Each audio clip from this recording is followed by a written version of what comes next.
దేవుడా పరిశుద్ధుడా తండ్రి వందనాలు ప్రభా.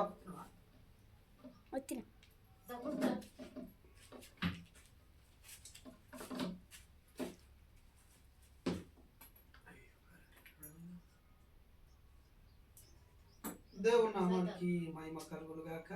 దేవుని మహాకృపను బట్టి ఈ స్థలములో నిలబడడానికి దేవుడు కృప చూపాడు. దేవునికి మహిమ. గత సంవత్సరం అంతా కూడా మంచి వర్తమానము చేత, మంచి వాక్యము చేత దేవుడు నడిపించాడు. దేవునికి మహిమ కలుగును గాక. దేవుని యొక్క మహాకృపను బట్టి ఈ స్థలం అందరూ నిలబడడానికి దేవుడు కృపనిచ్చాడు. కనుక ఈ 2026వ సంవత్సరం అంతా కూడా ఆయన కృపలో నిలబడడానికి, ఆయన కృపలో నడవడానికి ఆయన ఇచ్చిన మహాకృపను బట్టి దేవునికి స్తోత్రం. అపోస్తుల కార్యముల గ్రంథం 10వ అధ్యాయం. అపోస్తుల కార్యముల గ్రంథం 10వ అధ్యాయం. స్తోత్రం. అపోస్తుల కార్యముల గ్రంథం 10వ అధ్యాయం మొదటి నుంచి కొన్ని మాటలు నేను చదువుతాను, శ్రద్ధగా విందాం. దేవుని మహావాక్యము, దేవుని మాటలు ఏం సెలవిస్తున్నాయి అన్నటువంటి విషయాన్ని అద్భుతంగా మనము విని వాటిని నేర్చుకొని ఆ దేవుని కొరకు బ్రతకడానికి ఇష్టపడదాం. దేవునికి మహిమ కలుగును గాక. ఇటాలీ పటాలమనబడిన పటాలములో శతాధిపతి అయిన కొర్నేలియను ఒక భక్తిపరుడు ఒకడు కైసరులో ఉండెను. అతడు తన ఇంటి వారితో కూడా దేవుని యందు భయభక్తులు గలవాడయ్యుండి ప్రజలకు బహుధర్మము చేయించు ఎల్లప్పుడూ దేవునికి ప్రార్థన చేయువాడు. ఎల్లప్పుడూ దేవునికి ప్రార్థన చేయువాడు. ఈ వాక్య భాగంలో అద్భుతకరమైనటువంటి విషయం ఏంటంటే, ఒక 100 మందిని సైనికులకు అధికారిగా ఉన్నటువంటి వ్యక్తి, ఒక ఉన్నతమైనటువంటి స్థితిలో ఉన్నటువంటి వ్యక్తి, ఒక మంచి స్థాయిలో ఉన్నటువంటి వ్యక్తి, ఒక మంచి సమర్పణ కలిగినటువంటి వ్యక్తిగా ఆయన కనబడుతూ ఉన్నాడు. ఇటువంటి అధికారంలో ఉన్నటువంటి ఈ వ్యక్తి తన 100 మంది సైనికుల అధికారిగా ఉన్నటువంటి వ్యక్తి తాను చేస్తున్నటువంటి పని ఏంటయ్యానంటే, మొట్టమొదట దేవుని యందు భయభక్తులు కలిగి ఉన్నాడు. దేవుని యందు భయభక్తులు కలిగి ఉండడమే కాదు కానీ ప్రజలకు సహాయం చేస్తున్నటువంటి వాడై ఉన్నాడు. దీనులకు, అల్పులకు, అయోగ్యులకు, ఆ దిక్కులేని వారికి, బీదలకు సహాయం చేస్తున్నటువంటి వ్యక్తిగా కూడా ఆయన ఉన్నాడు. ఎవరైనా అయ్యా నా పరిస్థితి ఇది అని తన దగ్గరికి వెళ్ళినప్పుడు తనకు తగినంత లేదా తనకు వీలైనంత సహాయం చేస్తూ ఉన్నాడు ప్రజలకు.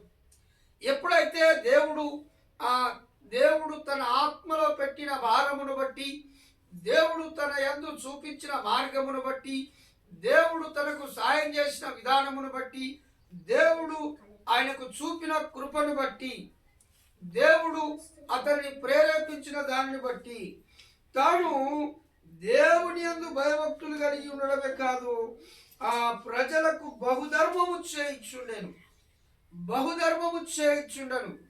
ఎవరు ఇంటికి వెళ్ళి అయ్యా ఇది నాకు కావాలి అని అంటే లేదనకుండా ధర్మం చేస్తూ ఉన్నాడు.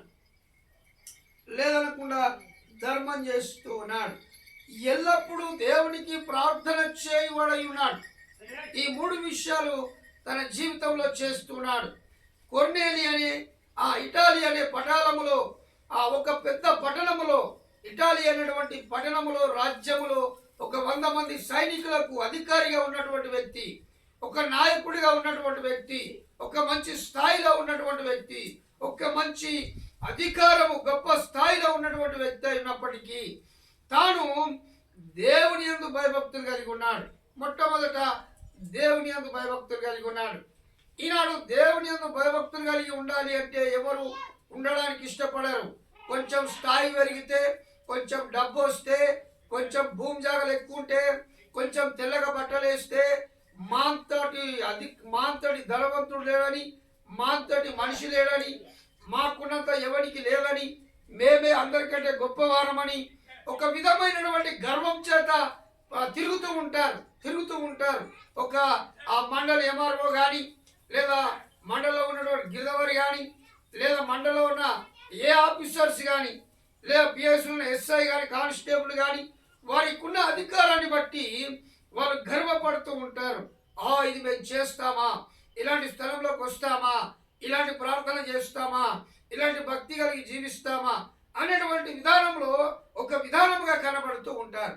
అయితే ఇక్కడ ఈ కొర్నేలు అనేటువంటి వ్యక్తి దేవుని యందు భయభక్తులు కలిగి ఉన్నాడు. కలిగి ఉండడమే కాదు, దేవుని యందు భయభక్తులు కలిగి ఉండడం ఒక వ్యక్తి అయితే, బీదలకు లేదా ప్రజలకు బహుధర్మం చేయిస్తున్నాడు. ఏదైనా పంచాయతీ ఉంటే న్యాయం చెప్తూ ఉన్నాడు. ఏదైనా వివాదం ఉంటే దాన్ని విడమర్చి చెప్పి వారిని సమకూరుస్తూ ఉన్నాడు, లేదా సంజాయపరుస్తూ ఉన్నాడు, లేదా సమాధానపరుస్తూ ఉన్నాడు. ఎటువంటి విషయము ఆయన ఎదుటకు వచ్చినా ఆయన ధర్మం చేస్తూ ఉన్నాడు, న్యాయం చేస్తూ ఉన్నాడు, ఆయన మంచి కార్యం చేస్తూ ఉన్నాడు. బీదల పట్ల ఆయన గొప్ప కనికరం కలిగినటువంటి వ్యక్తిగా, దయ కలిగినటువంటి వ్యక్తిగా మనకు కనబడుతూ ఉన్నాడు. కొర్నేలి దేవుని యందు భయభక్తులు కలిగి ఉండడం ఒక ఎత్తు అయితే, బహుధర్మం చేస్తున్నటువంటి విధానం మరొక ఎత్తు. అంతేకాదు ఇంకో విధానంలో కూడా ఉన్నాడు. ఆయన ఎల్లప్పుడూ ప్రార్థన చేయవాడై ఉన్నాడు. దేవునికి మహిమ కలుగును గాక. ఈనాడు ఎవరైనా ఇంటికి వెళ్తే ఎప్పుడైనా అయ్యా నాకు సహాయం చేయమని అడిగితే ఎవరు సహాయం చేయడానికి ఇష్టపడరు. లేదా అయ్యా నాకు ఒక 10,000 అవసరం ఉన్నాయంటే ఇవ్వరు. అయ్యా నాకు ఒక 5,000 అవసరం ఉన్నాయంటే ఇవ్వరు. దగ్గరికి రానివ్వరు, మాట మాట్లాడరు. వాడు బీదవాడుగా ఉండి సహాయం కోసం వెళితే వానికి సహకరించడం అటుంచి వారితో మాట్లాడడానికి ఇష్టపడరు.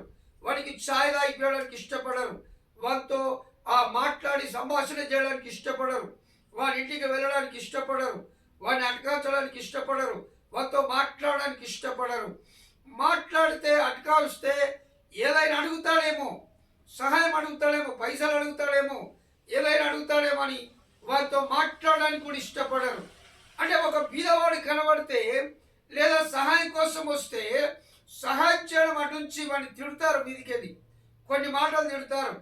ఏమరా కష్టం చేసుకోవడం శాత కదా, లేదా పని చేసుకోవడం శాత కదా, లేదా తినకుండా ఊరి మీద వాడు తిరుగుతావా, ఏం చేస్తున్నావు, ఇదంతా ఏం చేస్తున్నావు అని చెప్పి అతన్ని ఇంకా సూటిపాటి మాటలతో అతన్ని గాయపరుస్తూ బలహీనపరుస్తూ ఉంటారు. కానీ మరి సరేలే ఇప్పుడు ఇంత సాయం చేద్దాం, వాడు బతుకు మార్చుకొని, బుద్ధి మార్చుకొని, గుణం మార్చుకొని, పద్ధతి మార్చుకొని, అలవాట్లు మార్చుకొని సరైనటువంటి విధానంలో జీవిస్తాడేమో చూద్దాములే అని సహాయం చేయడానికి ఇష్టపడరు.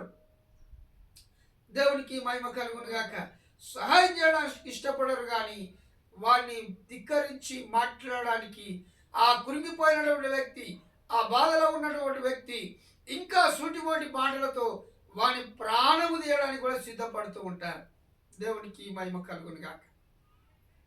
కనుక దేవుడు చెప్తున్నటువంటి మాట లేదా కొర్నేలి చేస్తున్నటువంటి ప్రయాసము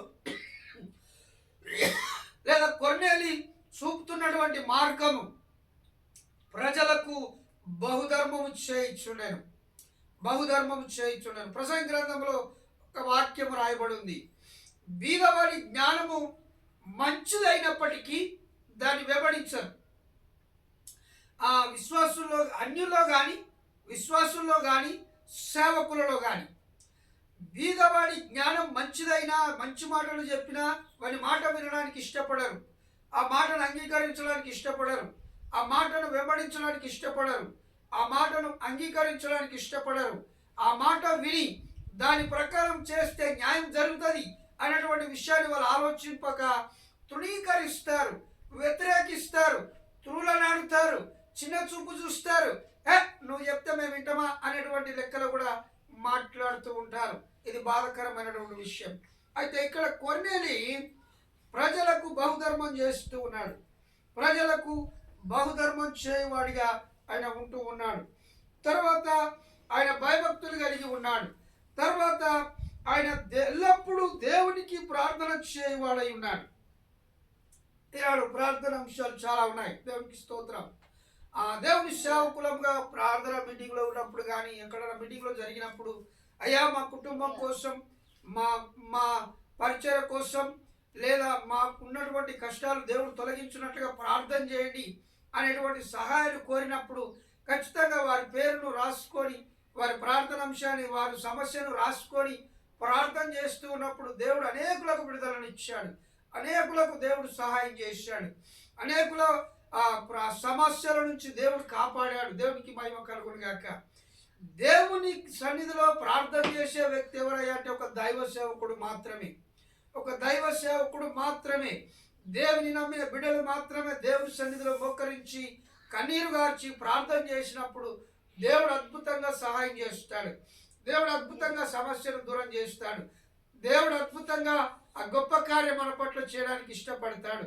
దేవుడు అద్భుతమైనటువంటి కార్యం మన పట్ల చేసి లేదా ప్రజల పట్ల చేసి ఏ ప్రార్థన అంశాన్ని ఏ వ్యక్తి కొరకైతే చేస్తున్నామో ఆ వ్యక్తి పట్ల దేవుడు తన కృపను కనికరమును చూపిస్తాడు. అటువంటి కార్యాలు సంఘాలలో కుటుంబాలలో జరిగినప్పటికీ కొంతమంది దేవుని సన్నిధికి రావడానికి కానీ దేవుని మందిరంలో గడపడానికి కానీ దేవునితో కలిసి జీవించడానికి కానీ ఎక్కువ శాతం ఇష్టపడరు. ఎందుకని మంచి చేస్తే మంచోడు అంటారు, ఆ మంచి జరగకపోతే షెడ్డోడు అంటారు. కానీ నేను ఎలా బ్రతుకుతున్నాను, నేను ఎలా జీవిస్తున్నాను, నేను ఎలా నడుచుకుంటున్నాను, నేను ఎలా ఆలోచిస్తున్నాను, నేను ఎలాంటి స్థితిలో ఉన్నాను, ఎలాంటి పరిస్థితిలో బ్రతుకుతున్నాను, ఎలాంటి విధానంలో నేను కొనసాగుతున్నాను అనేటువంటి విషయాన్ని జ్ఞాపకం ఉంచుకోరు, లేదా జ్ఞాపకం చేసుకోరు, లేదా ఆలోచించరు, లేదా విధానం మార్చుకోవడానికి ఇష్టపడరు. కానీ వారి దుర్వ్యసనములో, వారి దుర్వ్యాపారంలో, వారి దుర్మార్గపు పనులలో వాళ్ళు జీవించడానికి ఇష్టపడతారు. కానీ దేవుని మాటలు విని వాటిని మార్చుకోవడానికి ఇష్టపడరు. చాలామంది సంఘాల్లో దేవుని వాక్యాన్ని విన్నప్పటికీ, దేవుని మాటలు విన్నప్పటికీ, దేవుని సన్నిధి ఉన్నప్పటికీ, దేవునితో గడపడానికి ఇష్టపడినప్పటికీ, నమ్మి బాప్తిసం పొందినప్పటికీ, వాక్యము వింటూ బలలో పాలు పొందుతున్నప్పటికీ వారిలో ఉన్నటువంటి ఆ జీవితంలో ఏనాడు కూడా దేవుని యందు భయభక్తులు కలిగి ఉండడం కానీ, ఇతరులకు సహాయం చేసే విధానమును కానీ, ప్రార్థన చేయ విషయంలో కానీ శ్రద్ధ చూపించరు. చాలామందికి ప్రార్థన రాదు. అయ్యా 20 ఏళ్ళు అవుతుంది దేవుని నమ్ముకొని, 10 ఏళ్ళు అవుతుంది దేవుని నమ్ముకొని, 5 ఏళ్ళు అవుతుంది దేవుని నమ్ముకొని అని చెప్తారు. కానీ ప్రార్థన జీవితం కలిగి ఉండరు. దేవునికి మహిమ కలుగును గాక. కనుక ప్రార్థన ఎల్లప్పుడూ దేవునికి ప్రార్థన చేయవాడుగా ఉన్నాడు కొర్నేలి. దేవునికి మహిమ కలుగును గాక. తర్వాత పగలు ఇంచుమించు 3 గంటల వేళ దేవదూత అతని యొద్దకు వచ్చి కొర్నేలి అని పిలుచుట దర్శనమందు తేటగా కనబడి అతనికి కనబడెను. అతడు దూత వైపు తేరి చూచి భయపడి ప్రభువా ఏమని అడిగాను. అందుకు దూత, నీ ప్రార్థనలను నీ ధర్మ కార్యములను దేవుని సన్నిధికి జ్ఞాపకార్థముగా చేరినవి. దేవునికి ఈ మహిమ కలుగునుగాక. భూమి మీద కొర్నేలి చేస్తున్నటువంటి కార్యాలు దేవుని సన్నిధికి చేరినాయని స్వయముగా పరలోకమందున్న దేవదూత దిగి వచ్చి కొర్నేలితో మాట్లాడుతూ ఉన్నాడు. ఎంత గొప్ప ధన్యత, ఎంత గొప్ప ధన్యత! ఇంత గొప్ప ధన్యత ఈ భూమి మీద ఉన్న మనకు, లేదా సేవకులకు, లేదా సంఘ బిడ్డలకు, లేదా విశ్వాసులకు, లేదా సంఘ పెద్దలకు, లేదా సమాజంలో ఉన్న వారికి ఇటువంటి అనుభవాలు ఎప్పుడైనా ఎదురైనాయా? తాను చేస్తున్న పనిని బట్టి, తాను చేస్తున్న నడవడికను బట్టి, తాను చేస్తున్న కార్యాలను బట్టి ఎప్పుడైనా దేవదూత దిగివచ్చి, అయ్యా నీవు చేస్తున్న ధర్మ కార్యాలు, ప్రార్థనలు, నీ భక్తి దేవుని సన్నిధికి జ్ఞాపకార్థం వచ్చేనవి అని చెప్తూ ఉన్నాడు. జ్ఞాపకార్థం అంటే మర్చిపోలేనటువంటి తత్వం. ఎప్పుడు మర్చిపోయి విడిచిపెట్టి ఉందామంటే మర్చిపోలేకపోతున్నాడు దేవుడు, విడిచిపెట్టలేకపోతున్నాడు దేవుడు, పక్కన పెట్టలేకపోతున్నాడు దేవుడు.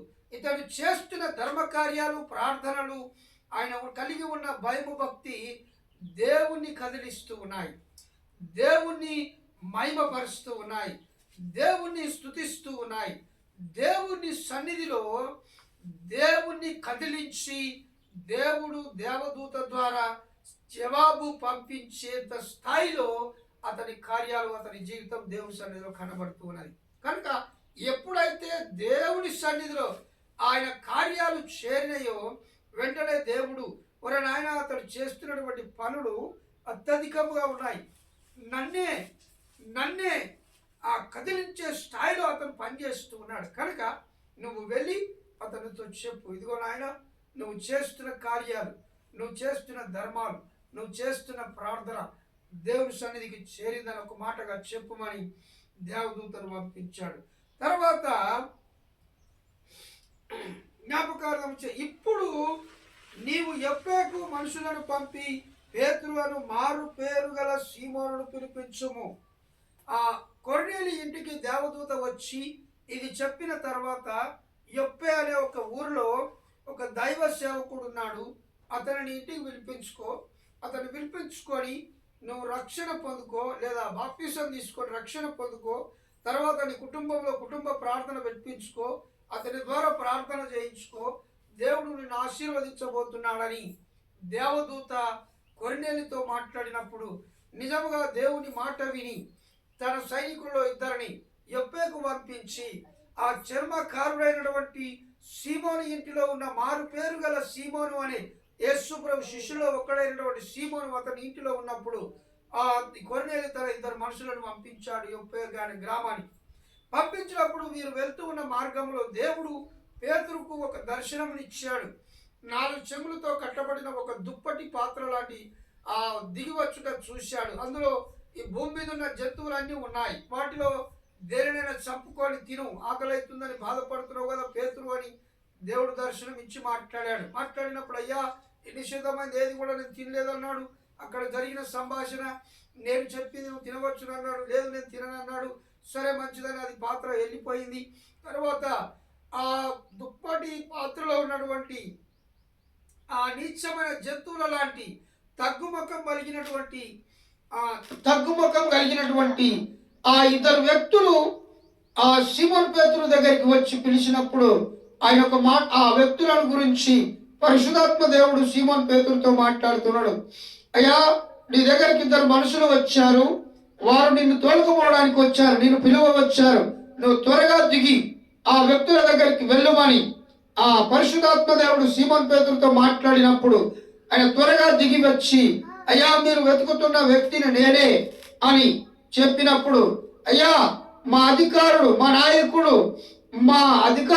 మిమ్మల్ని తీసుకొని రమ్మన్నాడు, మా సార్ గారు మిమ్మల్ని దొరుకుని రమ్మన్నాడు అని చెప్పి ఆ యొప్పే పట్టణము నుంచి ఇటాలీ పటాలములో ఉన్న కొర్నేలి యొద్దకు ఆ సీమోను పేతురుని ఇంటికి తీసుకొని వెళ్ళినప్పుడు ఈ కొర్నేలి ఈ ఇద్దరి సైనికులను ఆ దైవజనుని తోలుకరమ్మని తోలించిన తర్వాత తన స్నేహితులను తన చుట్టాల బంధువులను అనేకులను ఇంటికి పిలిపించుకున్నాడు. ఎందుకని ఒక దైవ సేవకుడు నా ఇంటికి వచ్చి ప్రార్థన చేయడానికి వస్తున్నాడు, అతను గొప్ప దైవ సేవకుడు, దేవుని సేవకుడు మా ఇంటికి రావడం అంటే అది గొప్ప ధన్యత. దేవుడే మా ఇంటికి వస్తున్నాడు అనేటువంటి విధానంలో 100 మంది సైనికులకు అధికారిగా ఉన్నటువంటి ఆ శతాధిపతి అయిన కొర్నేలి తన స్నేహితులను తన బంధుమిత్రులను అందరిని పిలిపించుకున్నాడు. తర్వాత దైవ సేవకుని దొరుకుని వచ్చారు. ఆ దైవ సేవకుడు తన గుమ్మములోనికి రాగానే కొర్నేలి సాగిలపడి నమస్కారం చేశాడు. అనగా బొక్కబర్ర వండుకొని ఆ దైవ సేవకుని పాదాలు మొక్కాడు. దేవునికి మహిమ కలుగును గాక. ఎప్పుడైతే ఆ రకంగా చేశాడయ్యా నువ్వు అలా చేయకూడదు, నేను ఇలాగే మనిషిని అని ఆ దైవజనుడు తనను తాను తగ్గించుకొని కొర్నేలిని లేపి నిలబెట్టి రండి అని చెప్పి ఇంటిలోనికి వెళ్ళి దేవుని రక్షణ సువార్తను కొర్నేలికి తన ఇంటి వారికి తన స్నేహితులకు తన సైనికులకు అందరికీ సువార్త చెప్పి వారందరికీ బాప్తిసం రక్షణను పొందుకునేలాగా చేసి వారి కొరకు ప్రార్థన చేసి తిరిగి వెళ్ళిపోయినట్టుగా దేవుని వాక్యంలో చూస్తున్నాం. దేవునికి మహిమ కలుగును గాక. ఇటాలీ పటాలమని వెళ్ళిన పట్టణములో శతాధిపతిగా 100 మంది సైనికులకు అధికారిగా ఉన్న ఆ గొప్ప వ్యక్తి తనను తాను తగ్గించుకొని దేవుని యందు భయభక్తులు కలిగి ఉన్నాడు. రెండవది అనేక మంది ప్రజలకు సహాయం చేసేవాడై ఉన్నాడు, ధర్మం చేయవాడుగా ఉన్నాడు. సేమ్ టైం అదే ప్రకారముగా మూడవది ఎల్లప్పుడూ దేవునికి ప్రార్థన చేయవాడై ఉన్నాడు. ఎప్పుడైతే ఈ 3 కార్యాలు ఆయన చేస్తున్నాడో కలిగి ఉన్నాడో వెంటనే పరలోకం నుంచి దేవదూత దిగి వచ్చి కొర్నేలి, నీ భయభక్తులను, నువ్వు చేస్తున్న ధర్మ కార్యములను, నీ ప్రార్థన యాచనలను దేవుని సన్నిధికి జ్ఞాపకార్థంగా చేరినవని సెలవిచ్చాడు. దేవుణ్ణే కదిలించినటువంటి ప్రార్థన, దేవుణ్ణే కదిలించినటువంటి ధర్మ కార్యాలు, దేవుణ్ణే కదిలించినటువంటి ఆ భయభక్తులు, ఇంత గొప్ప స్థాయి కలిగి ఉన్నటువంటి కొర్నేలి ఇంటికి దేవుడే స్వయముగా తన దేవదూతను పంపించాడు.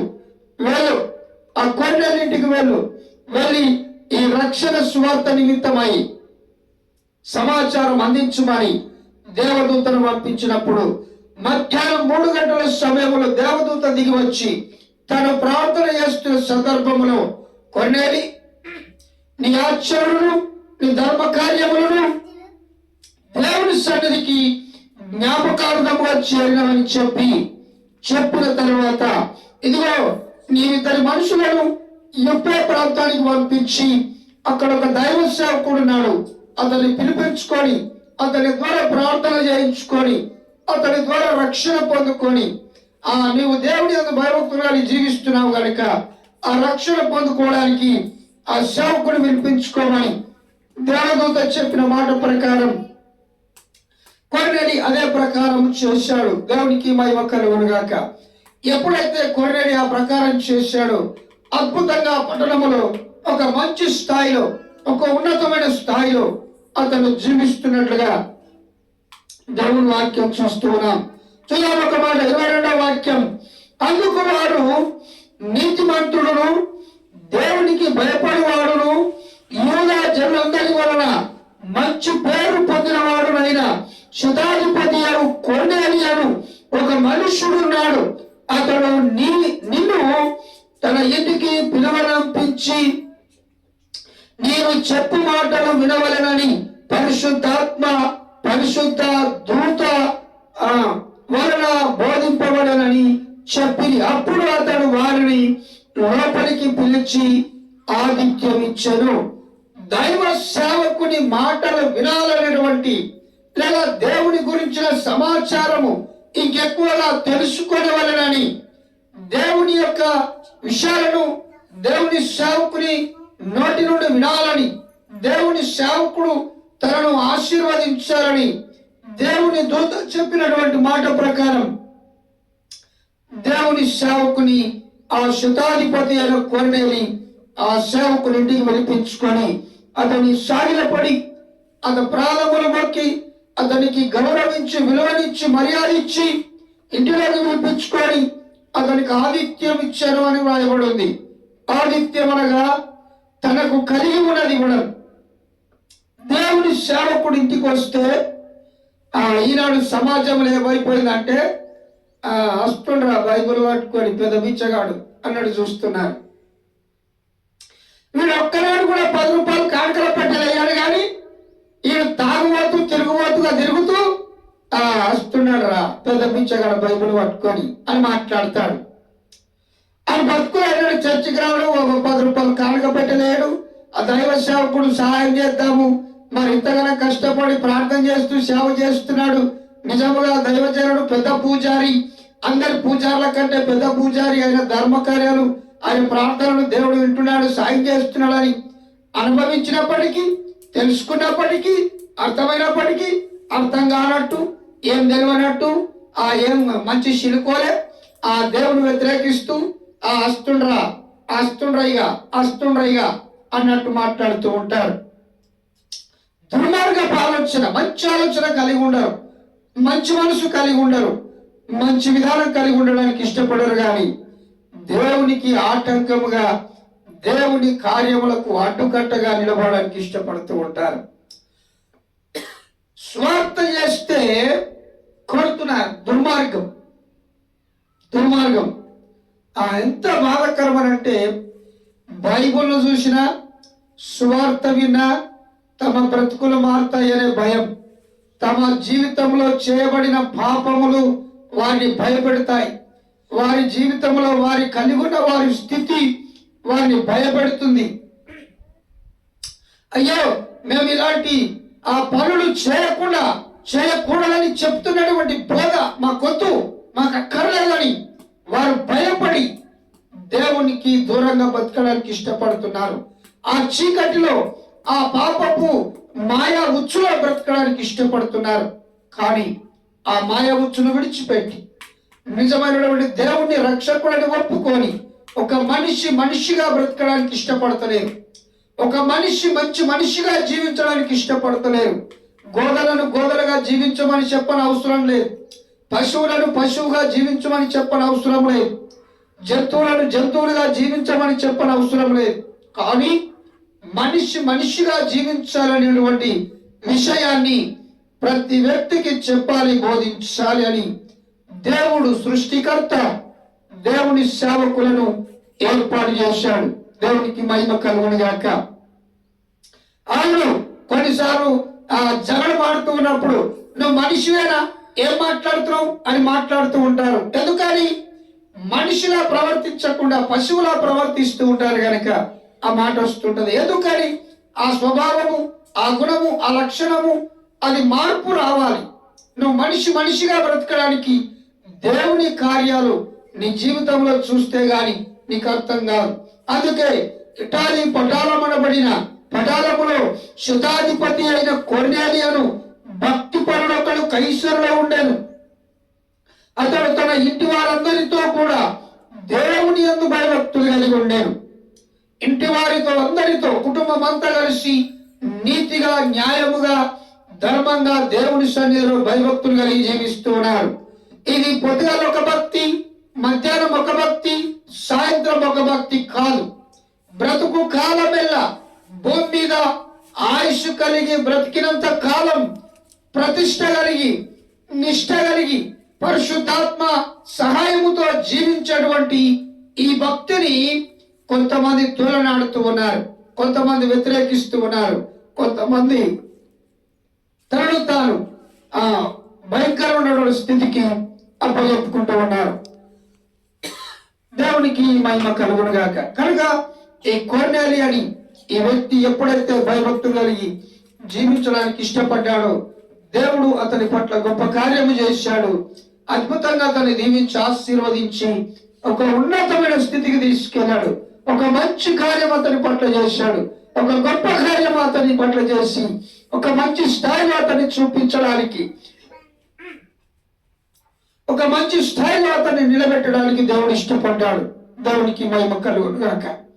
దేవుడు చేసిన ఆ గొప్ప కార్యాలు, దేవుడే గొప్ప కార్యాలు చేశాడని, ఆ దేవుడే ఆశీర్వదించాడని, దేవుడు చూపించినటువంటి గొప్ప కార్యాలు, దేవుడు చూపించినటువంటి గొప్ప ఆశీర్వాద వచనములు, దేవుడు చేసిన లేదా కొన్నేళ్ళ పట్ల చేసిన అద్భుత కార్యాలు ఆయన అనుభవించి ఆ పట్టణంలో, ఆ ప్రాంతంలో ఒక ఉన్నతమైన స్థితిలో ఒక మంచి జీవితాన్ని కలిగి జీవిస్తూ ఉన్నాడు కనుక అప్పుడు దేవుడు అతన్ని ఆశీర్వదించి ఒక మంచి స్థాయిలో నిలబెట్టాడు. దేవుడి కొద్ది మాటలు దీవించి ఆశీర్వదించునుగాక.